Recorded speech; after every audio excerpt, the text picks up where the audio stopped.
Steve, walk us through the numbers this morning. Yeah, take a look. You mentioned it. Donald Trump here in our NBC News Des Moines Register poll, still an overwhelming advantage, far more than 2-1 over his nearest foe. Actually, nearest foes. That's one of the developments in this poll. Nikki Haley has moved up into a tie with Ron DeSantis for second place. They are the only two other Republican candidates in double digits, above 10%. This poll, I should note, was conducted just before Pence dropped out of the race. And you could see where he was running. He was down to 2% in Iowa. He was staking basically everything on Iowa as a launching pad for his campaign. So surely he was seeing similar numbers to this, and that played a role in his decision. Just take a look at how the numbers have moved since the last time we took a poll in Iowa. And again, that Haley movement is one of the stories here. She was at 6% in August in Iowa. She has jumped to 16% right now. And DeSantis, meanwhile, he's been running second to Trump all year. He dropped 3 points, so that accounts for the tie. DeSantis had been 13 points ahead of Haley in August. Now they're tied at 16. You look at Haley and you say, okay, she's had some sizable growth here. Can she keep it going? Can she build on it? Can she make this a race with Trump? A couple notes of caution on that. First of all, just take a look here. The source of Haley's support in this surge, a lot of it comes from outside the Republican Party or comes from Republicans who view Trump negatively. For instance, independent voters. They can join the caucuses. They're probably going to make up about 20% of the caucus electorate. And you see, Trump does very poorly, relatively speaking, with this group. He leads, but not nearly by the margin he leads statewide. And Haley has moved well into second place here, doubling up Ron DeSantis. That's a big shift from what we saw in August. So Haley making inroads with independents, with suburbanites, with Republicans who express dissatisfaction with Trump. If she wants to make it a race with Trump, she's going to have to win over some core Republicans, and she's going to have to appeal to Republican voters who right now say in our poll they would rather vote for Donald Trump than for her. She's going to have to make inroads with that type of voter, not just independents, not just anti-Trump Republicans. We look at the favorable, unfavorable scores in Iowa among Republicans of all these candidates. A couple things jump out. First of all,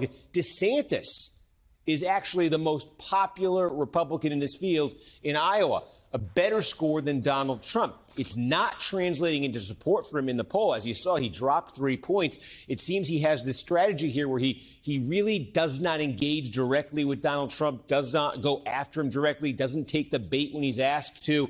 So he hasn't alienated Trump's supporters. That accounts for the high favorable number. But he's not winning any of them over either. That's his big problem. Other thing of note here, Mike Pence, who dropped out. Again, one of the problems Pence had. I mean, look at this. This is a Republican electorate. This isn't the entire electorate. This is a Republican electorate, 32% favorable, 65% unfavorable. You know, Trump went after him this weekend. Trump's been going after him for 2 years. He's going back on Trump a little bit. And it's just one of those things when you get on the wrong side of Donald Trump and he starts going after you among Republicans, this is what happens. Your numbers are going to drop. And if there's one real number here, I think, that sums up why Pence was failing so badly in Iowa, it's this. This is among evangelicals. They make up 2 out of every 3 caucus goers, roughly. So Mike Pence thought he had, a lot of folks thought he had a unique bond with evangelical voters. In our poll, again, conducted on the eve of his withdrawal, here's how the evangelicals broke in Iowa. Mike Pence was getting just 1% of the evangelical vote. Donald Trump leading the way there with 43%. So I think when Pence looked at that and said, these are the folks I'm banking my candidacy on, and I'm getting 1% with them, what am I doing in this race? And Trump, 43% overall there in Iowa, as well as 43% with the evangelical group specifically. Shaq, obviously Trump's been getting a lot of the attention, in part because of his many legal battles and his trials underway right now. Are those legal battles hurting his credibility at all with voters, based on what you're hearing?